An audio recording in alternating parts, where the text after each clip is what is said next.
এবার পালতোলা নৌকাটা কি খুব কাছে থেকে দেখতে পাচ্ছি। ওয়াও, অনেক সুন্দর।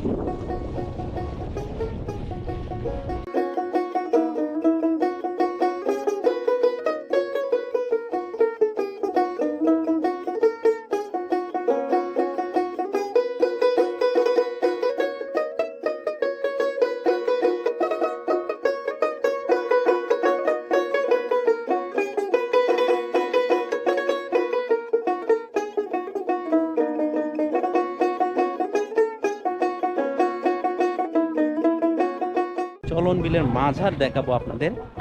এই মাঝারটা একেবারে চলন বিলের মাঝখানে একটা আশ্চর্যজনক মাঝার, যে একটা বিল, চার পাশে পানি আর মাঝখানে শুধু একটা মাঝার। সেই মাঝার দেখাতে চলে এসেছি আজকে নাটোরের সেই বিখ্যাত চলন বিলে। চলুন বন্ধুরা, দেখা যাক আজকের সেই মাঝার।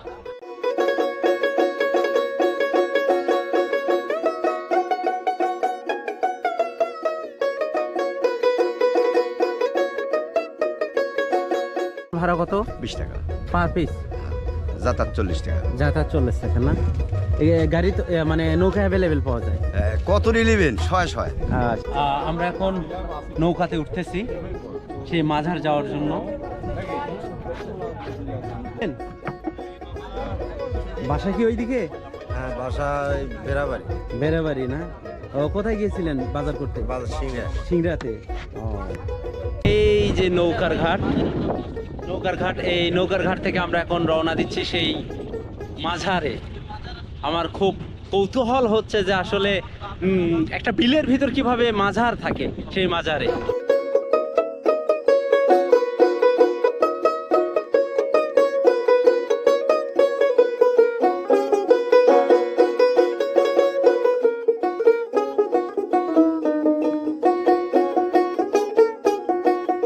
মাজারের নামটা কি?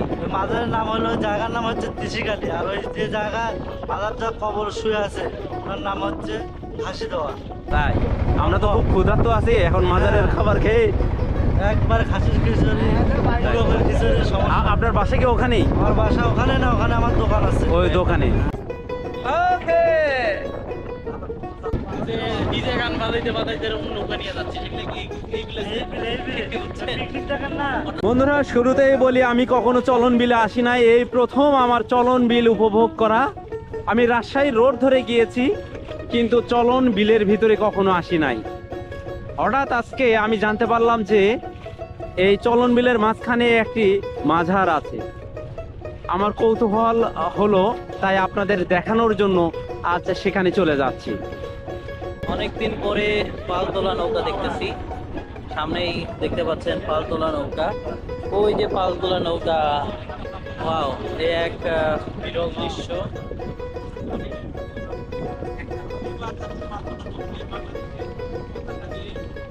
বিভিন্ন সময় টিকটক এবং অন্যান্য সোশ্যাল মিডিয়াতে বিভিন্ন নৌকায় গান বাজনা বাজাতে দেখি না, সেই টিকটকের নৌকাগুলো কিন্তু দেখতে পাচ্ছেন।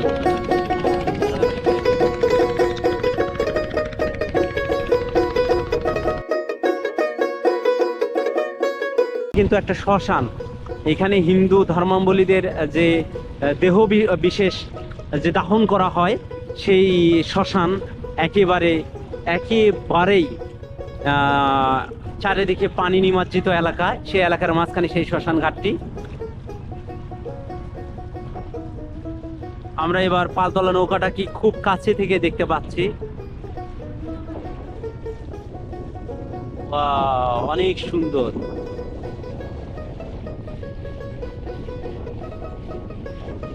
এই যে আপনারা দেখতে পাচ্ছেন, এটা শ্মশান ঘাট, একেবারে শুনশান একটা জায়গায় শ্মশান ঘাট। এই সামনে একটা রাস্তা আছে, এই রাস্তা অবশ্য এখন পানিতে নিমজ্জিত, পানিতে ডুবে গেছে। আমরা আর একটু সামনে দেখতে পাবো এইখানে উঁচু কিছু রাস্তা আছে। এই আমাদের পাশে কিছু উঁচু রাস্তা দেখতেছি, কিন্তু আসলে এই উঁচু রাস্তার যখন অনেক বেশি পানি হয় তখন হয়তো বা এই উঁচু রাস্তা ডুবে যায়, কিন্তু এখন উঁচু রাস্তাটা এখনো মানে জেগে আছে।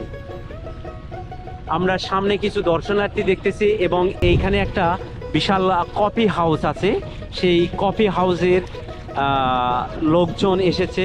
সেই বিখ্যাত গানটি মনে পড়ে গেল, সেই কফি হাউসের আড্ডায়। সেই কফি হাউস, সুন্দর একটি কফি হাউস।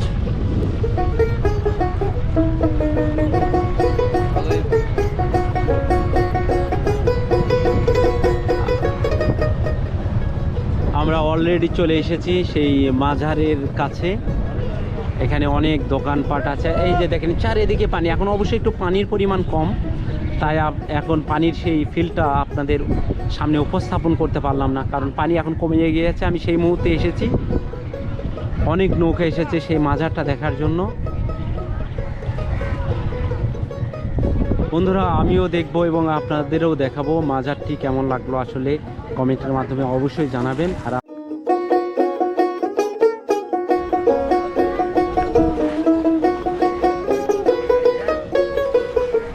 বন্ধুরা, আমি চলে আসলাম। চুলগুলো বাতাসে একেবারে এলোমেলো হয়ে গিয়েছে।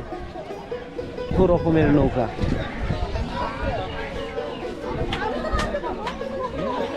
চলে আসলাম সেই চলন বিলের মাঝখানে যে মাঝারটি, সেই মাঝারে আসলাম আপনাদের দেখাতে। এটাই মনে হয় মাঝার। আপনাদের মাঝারের চারপাশটা আগে দেখাবো, দেখানোর পরে আমি মাঝারের ভিতরে যাব। দেখি এখানকার অবস্থা। এখানে তো অনেক দোকানপাট আছে। তো এখানে রান্নাও হবে।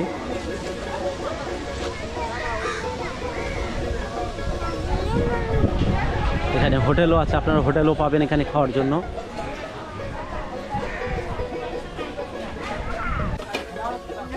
এগুলো কি ভাই মাঝারের জন্য না আপনাদের পিকনিক? না মাঝারের জন্য পোলাও রান্না হবে না? আপনারা কোথা থেকে এসেছেন? আমরা সিংড়া থেকে মাঝারের উদ্দেশ্যে না? ও, কটা পরিবার মিলে না ব্যক্তি মালিকানা? মাঝার একজনই দিচ্ছে। ও, এখানে তো অনেকগুলো মাংস দেখতেছি। কতগুলো মাংস নেওয়া হয়েছে? হ্যাঁ, 14 কেজি। খাসি নিয়ে এসেছিল এখানে? গোটা খাসি নিয়ে এসেছিল? ও আচ্ছা আচ্ছা। এই খাবারগুলো কারা খায়? এখানকার যারা ঘুরতে আসে তারাও খেতে পারে?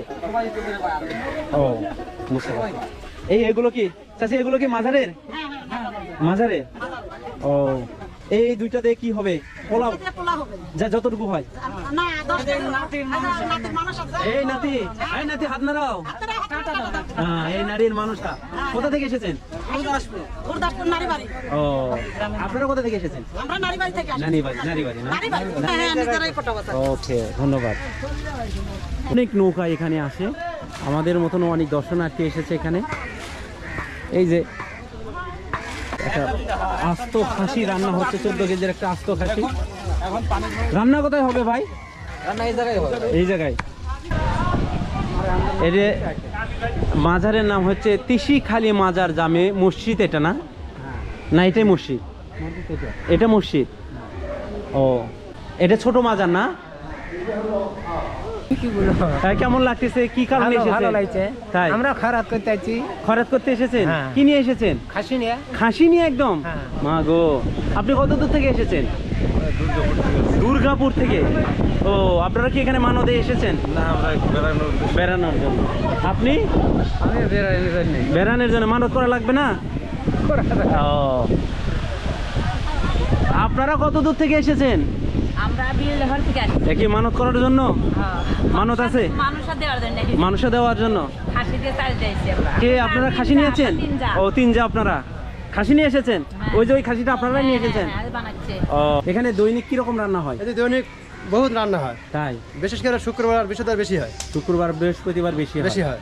ও, আজকে কয়জনে এই পর্যন্ত রান্না করেছেন? আজকেও মোটামুটি আজ থেকে আমার থেকে শুরু হচ্ছে, আর সামনে আরো আছে, এখানে আরো হচ্ছে। রান্না হয়? হ্যাঁ, সামনে আরো এখানে রান্না হবে? হ্যাঁ, সব এখানে রান্না হবে, সব এখানে? সব এখানে। এই জায়গাও হয়, সামনেও হয়। ও, মানে চতুর্দিক দিয়ে রান্না হয়। চতুর্দিক দিয়ে রান্না হয় না? এখানে কত লোকের, মানে লোক বলতে কত? মোটামুটি 70-80 জনের জোগাড় করা। ও, কোথা থেকে এসেছেন আপনারা? আনন্দনগর। ও, একটা ছোটখাটো যজ্ঞ চলতেছে এই মাজারকে কেন্দ্র করে। এত ধোঁয়া। এই যে এখানেও রান্না হচ্ছে। এগুলো রান্না হতে তো অনেক সময় লাগবে। খাবার দেবে কখন? একটু খেয়ে যাইতাম। তাই এখানে থাকাও তো কষ্টকর। আমরা গুরদাসপুর থানা নোয়াপাড়া থেকে আইছি। নোয়াপাড়া থেকে কি নিয়ে এসেছেন? মানত করার জন্য কি নিয়ে এসেছেন? মুরগি আইছি। মুরগি নিয়ে আছে। গুড গুড, ধন্যবাদ। এই যে মাংস নিয়ে চলে আসতেছে। খাসির মাংস নিয়ে আসলেন না? শুরু হবে খাসি না তো আসলে দেখলাম মাজারের চারপাশ ঘুরে। এখন মাজারের একটু ভেতর সাইডটা দেখবো। যাই হোক, মাজারের ভিতরে আসতেছি। ভাই, এটা মাজারের নামটা কি একটু যদি বলতে? ঘাসি দোয়ান। রাশি দেওয়ান। একেবারে চলন বিলের মাঝখানে এই মাজার। এটা চলন বিলের মাঝখানে। মাঝখানে এটা কত বছর আগে থেকে এই মাজারটা? 500 বছরও আগে। বরফের আব্দুল কাদের জেলানির শিষ্য, তিনি আজমেরি থেকে আসা। আজমেরি থেকে আসা বরফের এখানে তিল ছিল, মানে তিলের আবাদ ছিল আগে, বুঝছেন? তিলের আবাদ ছিল। বাবা হযরত ঘাসি দোয়ান আলাইহ একটা তিল খেয়েছিল। তিল খাওয়ার পর সামনে ডায়া কালী ঘোষ তপন, ওই ঘোষের নাম কালী ঘোষ তপন। উনির বাদ তিল খাওয়ার পর তখন উপরে থেকে গাইবে আওয়াজ আছে, তো বাবা হযরত ঘাসি দোয়ান আলাইহে তুমি কি খাইলা? তখন খাওয়ার পর বাবা হযরত ঘাসি দোয়ান আলাইহে চিন্তার মধ্যে পড়ে যায়। যাওয়ার পর তখন বাবা এই মালিকানা খুঁজতে থাকে। মালিকানা খুঁজতে খুঁজতে তখন মালিকানা ঘোষ তপন, কালী তপন, তখন উনি আসার পর কয়, বাবা তোমার জমিতে একটা আমি তিল খেয়েছি, তাহলে আমার এটা কি জন্য তোমার এই সাজা করলে আমাকে মাপ দেবে? তখন তাহলে তখন ঘোষ বলে যে আমার বাড়িতে তোমার চারকি থাকতে হবে।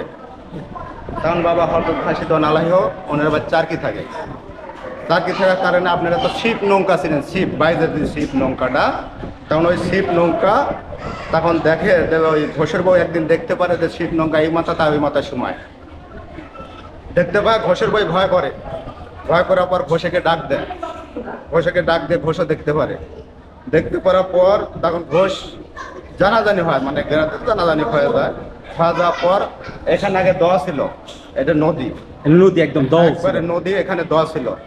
তখন বাবা দেখতেছেন বাবা হযরত ঘাসি দোয়ান আলাইহি মাজার, ওই দুইটা মাজার হচ্ছে শিষ্য, বাবা হচ্ছে শিষ্য ভক্ত ছেলে, এই দুই পিচ্ছি। তো তখন এই দোয়ার মধ্যে লাভ দেয়। লাভ দিয়ে মাজার দেখতেছেন। আপনারা কেউ বলেন যে এটা কবর, তবে কবর বললে কোনো পাপ হবে।